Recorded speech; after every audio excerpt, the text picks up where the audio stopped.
Job's daughter, Queen.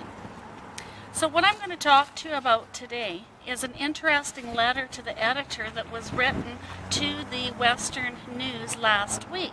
And two common everyday people went into our local ministry office, which handles both welfare and provincial disability. And when these people went into the office, they were required to be handing in a death certificate for someone.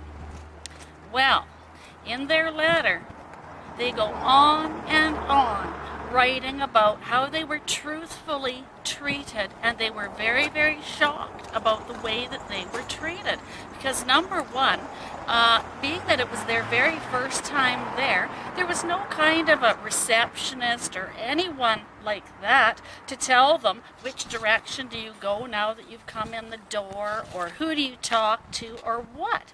So it actually was very providential that there was other people in there that knew, that pointed them over to where they have to go to get a ticket. Explained to them that once they had their ticket, they were just going to have to sit there in a seat and wait.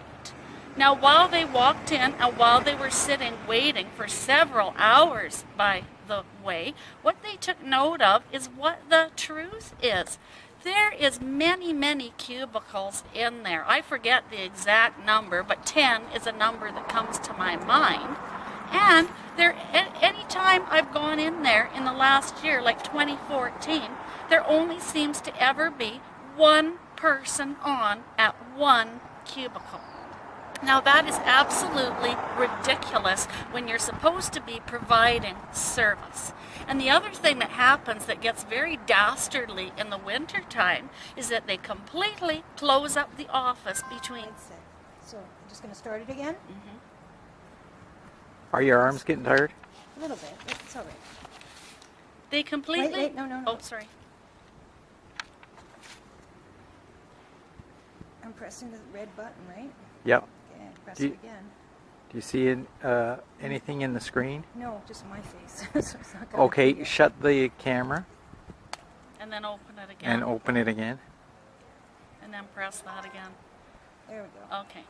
So what happens is they literally close the office between 12 and 1 o'clock. That is year-round, and so it doesn't matter if we happen to get a really dastardly winter like we had this last winter.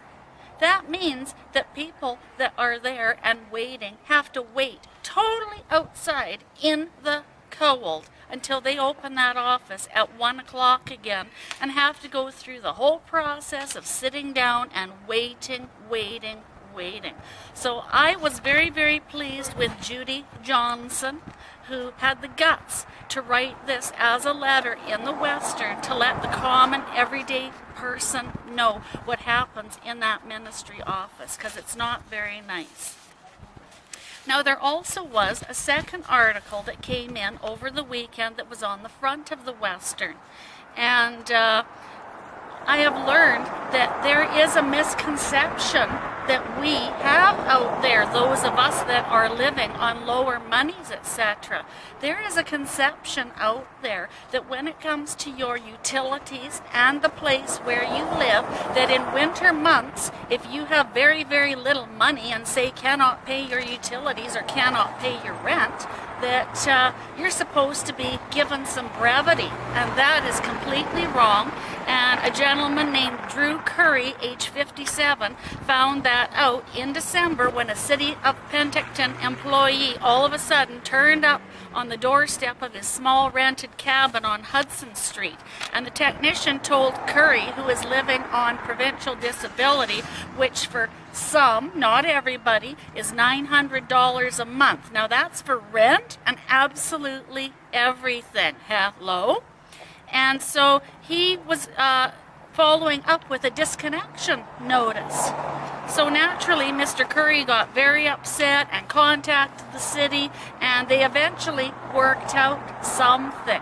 Now, boy, oh boy, did this ever put our new mayor in the spot, because our new mayor, when he was saying all the things that he stood for, Andrew said that one of the main things he was standing for was an increase in low-cost housing. So given that the city was looking at utilities and were they going to raise the price, etc. lately, this was a huge situation for the city to deal with, and it's really put Andrew up against the wall. I do feel for you, Andrew, but I am, begging for those of us on lower monies, please give us brevity, because we're just doing the best that we can on what we're given. Thank you very much.